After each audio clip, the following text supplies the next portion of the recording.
Welcome to the NRL Punters Weekly Digest, your one-stop shop for everything you need to know leading into this week's NRL matches. This is our Round 3 NRL News edition. And in NRL News this week, Kevin Locke and Carmichael Hunt. If you remember those guys from days gone by, they have made their return to professional rugby league via the Souths Logan Magpies in the Queensland Cup.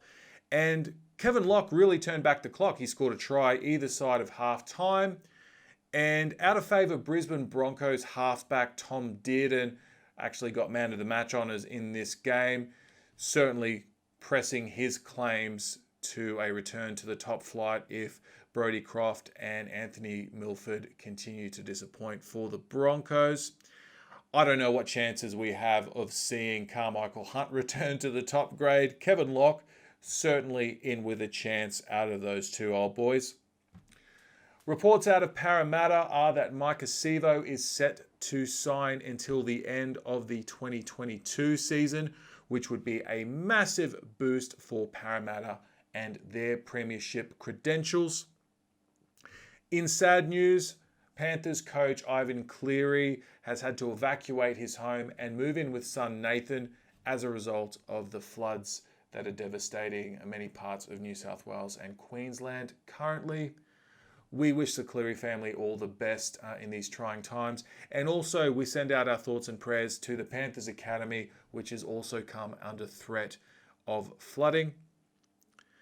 In some other sad news, disturbing news for so many reasons, and I was in two minds as to whether or not I should address this, but I feel like I should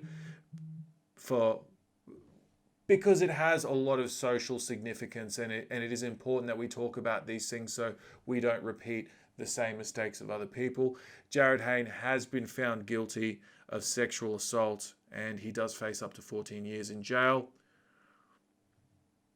Thoughts go out to all the parties affected here. The victim in particular, obviously, her family and friends, and also the people around Jarryd Hayne. And we hope that no matter what the result is for him, that he can find a way to turn his life around and maybe give back in a way that could be positive to young men who are just coming through adulthood now and who are still in their adolescence, about how they should conduct themselves, whether they're athletes or not, and not just around females, but just in society in general. And just to end on a not so much as a more positive note, but more kind of intriguing note, the Brisbane Broncos have decided to can their old boy and current Brisbane Bronco race day, which they had scheduled. It was the board's decision, but I think ultimately it came off the advice of Kevin Walters, if I'm to understand that correctly.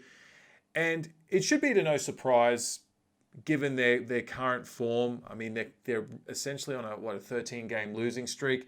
But Brisbane great Gorden Tallis couldn't keep his mouth shut. He had to say something. He was obviously looking forward to getting on the drink with the young guys and his old cohort. He said that it was a bad move for the club, that this race day was an opportunity for the old and young to kind of get to know each other a little bit more, and for the young guys to really have an understanding of what it means to be a Brisbane Bronco, which in turn would hopefully help their future prospects. That's it from me and NRL news for round 3 of the NRL Telstra Premiership. If you've liked this video, please give me a like. If you haven't subscribed to my channel yet and you want to see more of my content, please do that also. And I'll see you next week.